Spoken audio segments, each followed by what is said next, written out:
Muy buenos días, queridos amigos, bienvenidos al canal Tiempo y Atención de nuevo, entrando en libertad, saliendo en libertad, algunas veces saliendo corriendo. Entrando corriendo no lo sé, saliendo corriendo algunas veces sí, algunas bastantes. Volvemos hoy a nuestro amigo, a Jacobo Greenberg, al sabor de la iluminación, después de haber hecho hace unos días lo sobrenatural. Puesto que la realidad, nos dice Jacobo, es holográfica, su sabor se encuentra en cada uno de los estratos del yo. El yo desde el cual observamos el mundo es el mismo yo desde el cual el mundo se observa a sí mismo. Experimentar el hecho de que la imagen se ve a sí misma y el sonido se oye a sí mismo es situarse en la realidad de la iluminación, y allí el sabor de esta es pleno y completo. En todas las demás identidades, la experiencia del yo también contiene el sabor de la iluminación, pero en un grado menor y en una condición equivocada. En muchos, repito otra vez, voy a entrar otra vez con la misma amiga, con Dolores Cannon, en muchas de las inversiones hipnóticas que hace Dolores Cannon, muchos de las personas que han entrado en la hipnoterapia hablan de otros seres y dicen directamente, no, es que yo también soy ellos son yo. Directamente, lo mismo que acaba de decir ahora mismo Jacobo, sin mencionar seres de ningún tipo. El reino de Dios está en ti, tú eres Dios, Dios es Dios, tú eres Dios. El yo desde el cual observamos el mundo es el mismo yo desde el cual el mundo se observa a sí mismo. Experimentar el hecho de que la imagen se ve a sí misma y el sonido se oye a sí mismo es situarse en la realidad de la iluminación, y allí el sabor de esta es pleno y completo. En todas las demás identidades, la experiencia del yo también contiene el sabor de la iluminación, pero en un grado menor y con una cognición equivocada. El entendimiento de que no existe observador independiente del observado y que hay algo más allá de cualquier dicotomía únicamente se logra cuando las solidificaciones de todas las identidades se han logrado desechar. Esto, a su vez, acontece como resultado de la limpieza y elaboración de la memoria y la consiguiente percepción de nada como objeto independiente y con existencia absoluta. En la realidad, nada existe excepto ella, porque la solidez de todo ha desaparecido. Esta desaparición se produce cuando se percibe con claridad que la solidificación fue solo un mecanismo adaptativo y necesario para evitar ser internado. ¿Dónde? En un hospital psiquiátrico. En un hospital psiquiátrico occidental. La identidad sin solidificación es la identidad de un yo sin separaciones. Y así vamos a viajar ahora a muchos sitios, pero el primero va a ser la materia y la conciencia. Uno de los legados cognitivos más difíciles de desechar es el que afirma la existencia de la materia. La estructura básica del espacio se considera como inanimada, aunque se le asigne la capacidad de crear todas las formas posibles. Estas últimas, como distorsiones de una estructura inanimada, también se catalogan como inanimadas. Muy lejos de nuestras concepciones está la idea primaria que afirma que aun la estructura misma del espacio es conciencia. Si asumiéramos esta consideración, tendríamos que aceptar que todo lo que existe son diferentes niveles de complejidad de la misma conciencia. A mí no me cuesta nada aceptar esto que acaba de decir Jacobo. Si asumiéramos esta consideración, tendríamos que aceptar que todo lo que existe son diferentes niveles de complejidad de la misma conciencia. Yo que diría que son diferentes tipos de vibración. Desde este punto de vista, la existencia humana y la de una partícula elemental comparten el mismo sustrato. También desde este punto de vista, una afirmación tan temeraria como la imagen se ve a sí misma adquiere pleno sentido. Esto es lo que los budistas llaman el respeto a la vida, a todo tipo de vida. Luego hay una fumadita ahí, como todo, como siempre hay unas fumaditas, pero esto es lo que todo tiene vida. La roca tiene vida, la planta tiene vida, todo. Vida y conciencia. También desde este punto de vista, una afirmación tan temeraria como la imagen se ve a sí misma adquiere pleno sentido. Si esto es así, salen sobrando los puntos focales de entidad y la sensación de poseer independencia yoica no es más que una ilusión derivada del proceso de solidificación. Según este, yo soy el que percibo una realidad separada de mí, y si yo dejara de existir, la realidad percibida también dejaría de existir. Lo cierto es que yo nunca puedo dejar de existir, simplemente porque nunca he existido y nunca existiré. La ilusión de existencia separada cae hecha pedazos en la realidad de la iluminación, porque allí se comprende que nunca hubo nacimiento y nunca habrá muerte. El yo, como identidad, ni siquiera existe, pero que existe algo, ya os digo que sí, y es total, es todo, cada uno de nosotros.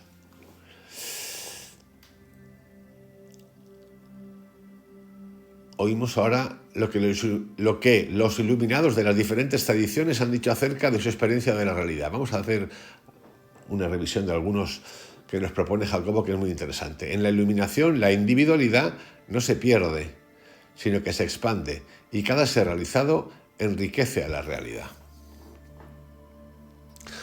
Yo no sé, por lo menos mi percepción del éxtasis que he vivido con los macroviajes de psilocibina, de los hongos psilocibios, yo no podría llamarlo a eso como individualidad, sino más bien como totalidad, como totalidad. Esa sensación de pertenencia a ego, yo, no existe, o por lo menos yo no la percibí. Así que vamos a ver la experiencia de la iluminación en diferentes tradiciones espirituales. Y vamos a empezar con una que es la del budismo zen. El zen, tal y como lo conocemos en la actualidad, se originó en China, cuando Bodhidharma, el 280, patriarca a partir del Buda de nuestra era, introdujo el budismo en China desde la India. En la India no existió el zen porque el espíritu hindú, a diferencia del chino, es demasiado metafísico y alejado de la vida práctica. Sin embargo, se considera que el zen apareció una tarde hindú en la que Buda predicaba ante una congregación de sus discípulos en el monte del Santo Buitre. No habló porque deseaba transmitir directamente la doctrina de la iluminación, y esta no puede explicarse con palabras. Simplemente levantó un ramo de flores ante la asamblea, ramo que alguien le había ofrecido. Nadie entendió el mensaje excepto Mahakasyapa, un viejo y noble discípulo, quien sonrió silenciosamente. El Buda comprendió que Mahakasyapa pudo captar íntegramente el significado de la iluminación y proclamó: «Tengo el más precioso tesoro espiritual y trascendental que en este instante te entrego, oh venerable Mahakasyapa». Mahakasyapa fue el segundo patriarca después del mismo Sakyamuni y el único que captó la doctrina de la iluminación. Buda sabía que su realización íntegra no sería entendida y nunca intentó explicarla por completo. Desarrolló una serie de preceptos morales y doctrinarios que muchas veces se confunden con el verdadero budismo, olvidando que éste tiene su raíz en la experiencia de la iluminación en forma directa. El zen se precia en ser la única rama del budismo que es capaz de estimular la iluminación y que se basa en ella como esencia de su enseñanza. Del Buda que precedió a Shakyamuni, recordamos: pura e inmaculada es la naturaleza de todos los seres sensibles. Desde el principio mismo no hay nacimiento ni muerte. Este cuerpo, esta mente son fantasmal creación.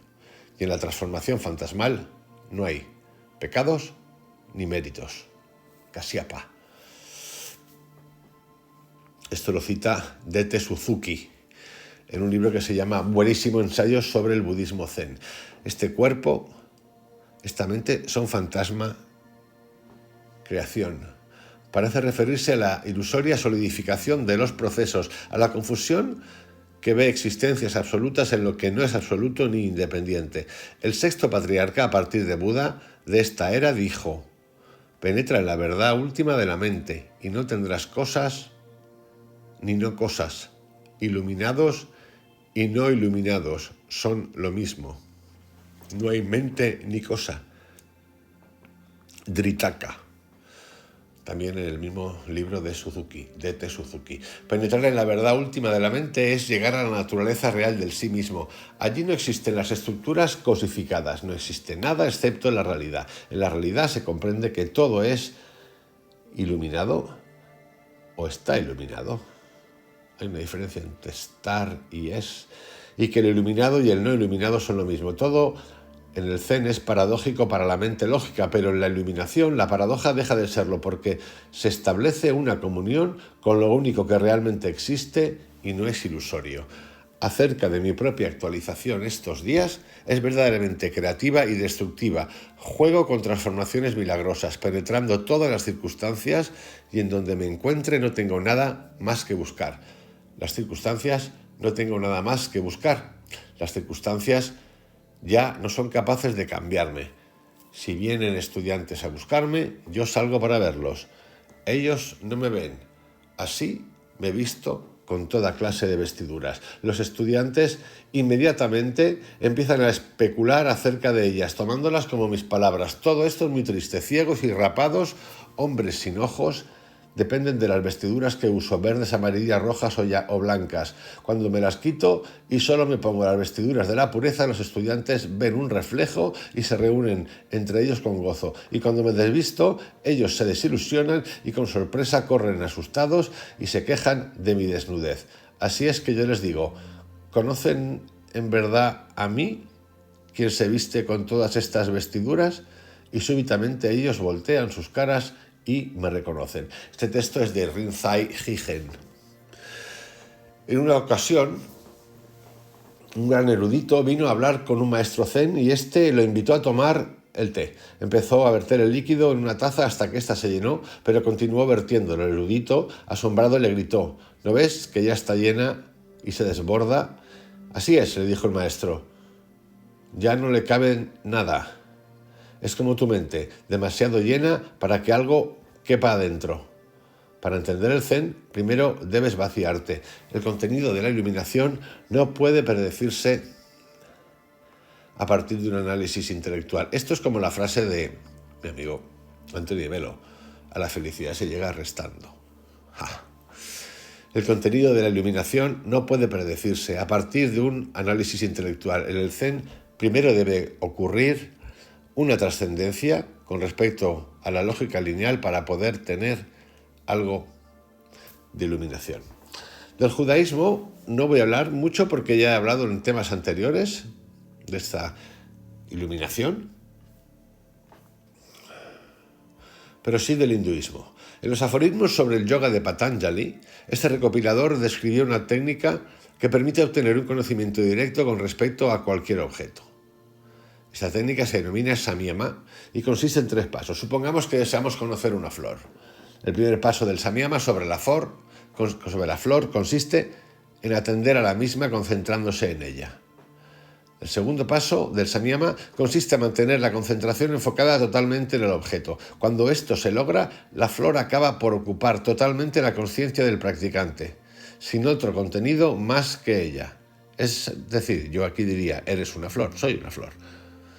Por último, el tercer paso se penetra cuando se logra una fusión con la flor y ésta se comprende desde dentro, conociendo su significado. En este momento, la flor desaparece como objeto sólido y codificado.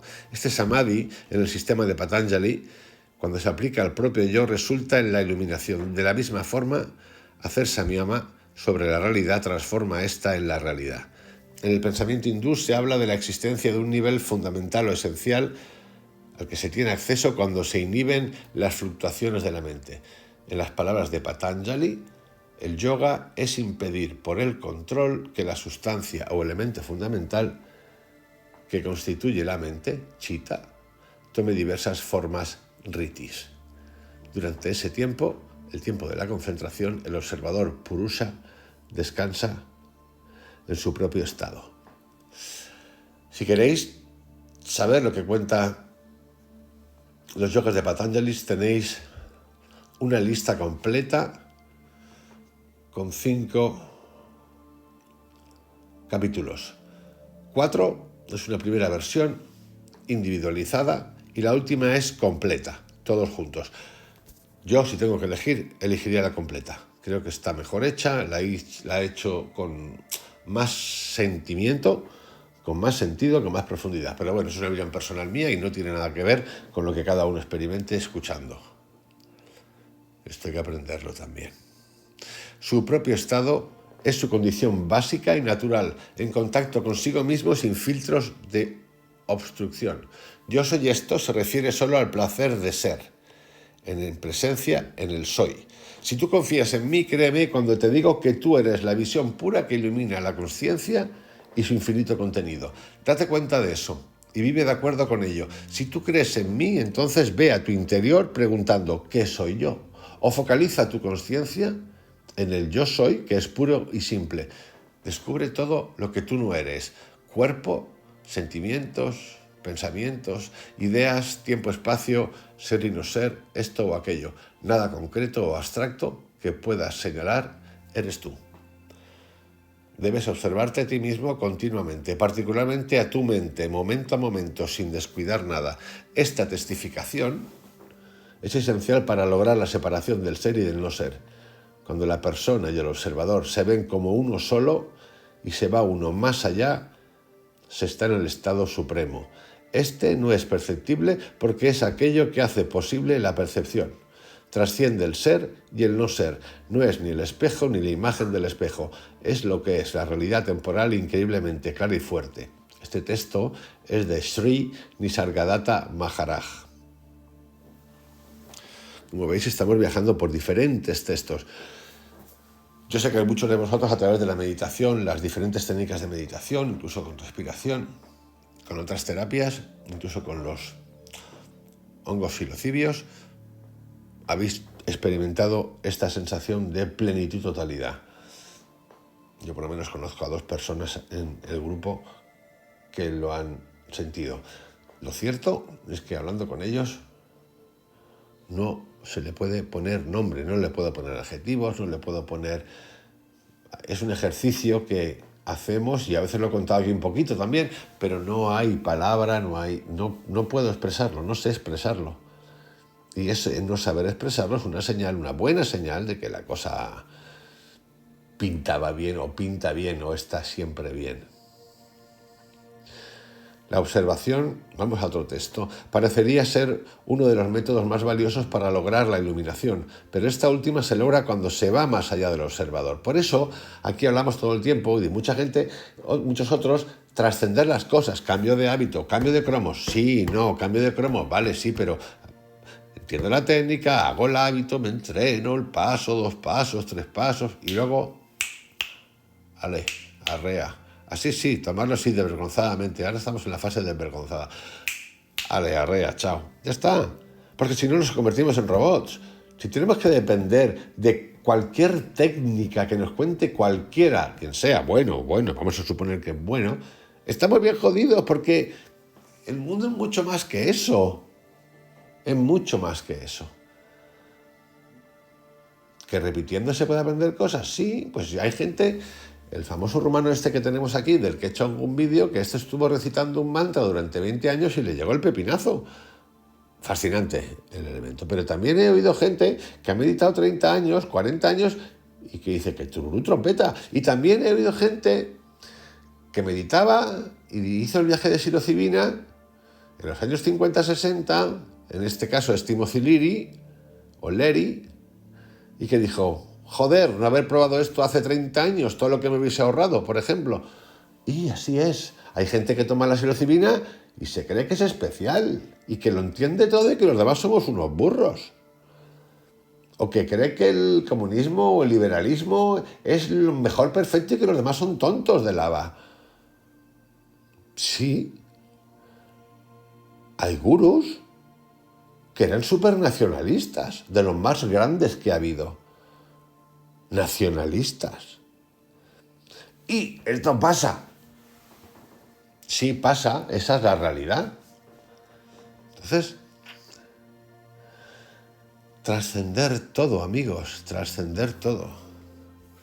Vamos ahora a uno más, el taoísmo. El Tao, que se puede expresar con palabras, no es el verdadero Tao. Con esta consideración, Lao Tse puso sobre aviso a quienes intentaban explicar su sistema valiéndose de la lógica verbal. El Tao es lo que no puede ser expresado, sino únicamente vivido. Se le encuentra en todo lugar siempre, no se le halla cuando su presencia se ignora, porque siempre está allí para quien despierta a la realidad. Durante años, Fan, nacido en Iping, buscó el Tao. Por ello, se aisló de la soledad de las montañas en los alrededores del monte Omei. Una mañana, Fan se rió a carcajadas. Ja, ja, ja, ja. ¿Por qué? Es una manera china de reírse. Ja, ja, ja, ja. ¿Por qué no me lo dijo antes? Yo no he encontrado el Tao, sino que de repente me he dado cuenta de que nunca lo había perdido. Aquellas nubes carmesí del amanecer, aquella luz brillante del mediodía, el curso de las estaciones, el derretirse y el evaporarse de la luna, todo eso no son funciones majestuosas o símbolos propicios de lo que se esconde detrás. Son el Tao. Nacer, respirar, comer, releer, caminar, sentarse, despertar, dormir, vivir, morir. Hacer todo eso es seguir el Tao. Es el camino. El camino, cuando aprendes a tomar las cosas como son, como vienen, sin preocuparte con pensamientos de alegría y tristeza, dejándote llevar sin pensar en el deseo de que algo sea distinto de lo que es, entonces eres una sola cosa con las nieblas del valle, las nubes flotantes. Has alcanzado el Tao. Has renacido inmortal.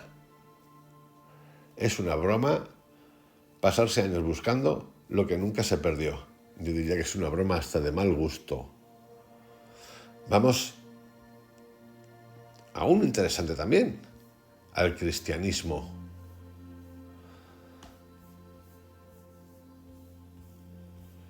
Y dice así: los 40 días de ayuno de Jesús y su rechazo de bienes materiales y poderes mundanos indican que en su identidad no estaba ligada ni a su cuerpo ni a sus satisfacciones, ni a sus satisfactores.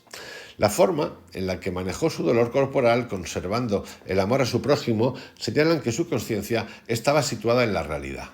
Era libre con respecto a la autoridad establecida, demostrando con ello su desapego con respecto a la identidad colectiva. Esta frase la voy a volver a repetir. Era libre con respecto a la autoridad establecida, demostrando con ello su desapego con respecto a la identidad colectiva. Normalización, leyes, normas, guía, gurús. Estando establecido en la realidad, todas las referencias que hacía de sí mismo no eran personales, sino referentes al estado de realización y conciencia que había logrado alcanzar. Solamente así se puede comprender algunas de sus afirmaciones. Si alguno quiere venir en pos de mí, niéguese a sí mismo y sígame. Es decir, si alguien quiere acercarse a la iluminación, debe desidentificarse con el respecto a su identidad limitada. Una conciencia de unidad, los límites corporales incluyen el entorno. De allí que se pueden efectuar hazañas de poder. Los milagros atribuidos a Jesús pueden explicarse como resultado de que éste estaba establecido en su naturaleza real, la cual es la misma para todos y para todo. En la realidad, lo que se vive no se encuentra separado de lo que otros viven. Se es el Hijo del Hombre, porque todas las posibilidades humanas se incluyen dentro de la propia identidad. Así escuchamos en Lucas: cualquiera que reciba a este niño en mi nombre, me recibe a mí. En mi nombre significa en mi estado de conciencia, en la que el niño y yo somos uno y el mismo. La desidentificación implica inocencia y falta de juicios, percepción de lo obvio y espontaneidad. No existe ego ni preconcepciones. Se es como un niño. De nuevo, Lucas 10:21. Yo te alabo, oh Padre, Señor del cielo y de la tierra, porque escondiste estas cosas de los sabios y entendidos y las has revelado a los niños. Los sabios y entendidos son los que utilizan la lógica lineal y racional, y la realidad nunca puede apreciarse así. Bueno, son los doctrinarios, los que te dicen cómo leer las cosas, los que te hablan de pecado, del infierno, del cielo, pecador, yo pecador, el que se pone en medio para que tú hables con Dios o con lo que te dé la gana. Y sí, el que te condena porque tú no, el que te señala, ahí sí. Pero bueno, nosotros también podemos haber sido todos esos que acabo de recitar. Seguramente hemos sido todos esos. La realidad se encuentra en todo y todo transpira su belleza y magnificencia. Considerar los lirios cómo crecen. no trabajan ni hilan. Mas os digo que ni aun Salomón, con toda su gloria, se vistió como uno de ellos. Esto también es Lucas.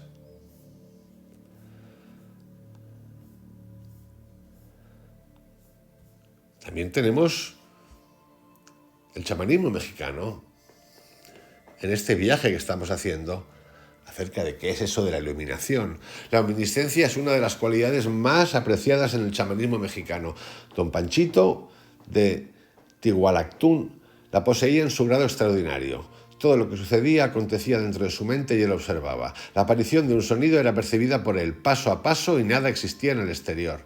El ladrido de un perro se construía en una zona de su mente y se matizaba en otra hasta hacerse reconocible. Pero ni perro ni ladrido existían en un afuera separado de la propia mente, puesto que todo le acontecía adentro. No existían distancias para su conciencia. Sabía lo que hacían, decían y experimentaban sus discípulos como si les estuviera sucediendo a él mismo.